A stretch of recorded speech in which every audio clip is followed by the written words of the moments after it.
बूढ़ा किसान और जंगल के जानवर। एक घने जंगल में एक बूढ़ा किसान रहता था। उसका नाम करमदाद था।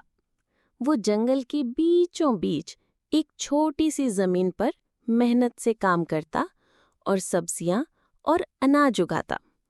सारा दिन वो खेत में काम करता, गोडी करता, पानी देता और फिर शाम को थक कर अपनी झोंपड़ी में आराम करता। जब फसल पककर तैयार हो जाती तो करमदाद को खुशी होती कि अब वो बाजार जाकर अनाज बेचेगा और कुछ पैसे कमा सकेगा।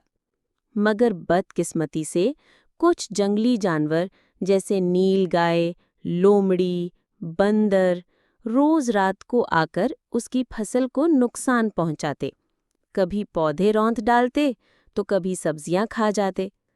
करमदाद बेबस होकर हर सुबह तबाह फसल देखकर अफसोस करता। एक दिन वो सख्त परेशान हो गया। उसने सोचा, अगर ऐसा ही चलता रहा तो अगली फसल काश्त करना मुश्किल हो जाएगा। मुझे कोई हल तलाश करना होगा।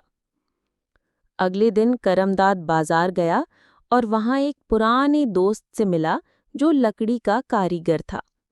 उसने करमदाद को मशवरा दिया, तुम अपने खेत के इर्द गिर्द लकड़ी की बाड़ लगा दो और चंद घड़ियाल या पीतल के बर्तन लटका दो ताकि रात को हवा के साथ उनकी आवाज से जानवर डर जाएं। करमदाद को ये बात समझ में आ गई। उसने लकड़ियां काटी, मजबूत पाड़ बनाई और जगह जगह पुराने बर्तन और घड़ियाल लटका दिए। जब रात आई तो जानवर हस्बे मामूल आए, मगर जैसे ही हवा चली और बर्तनों की आवाजें गूंजी, जानवर डरकर भाग गए। अब फसल महफूज हो गई। करमदाद खुश हो गया और उसकी मेहनत रंग लाई।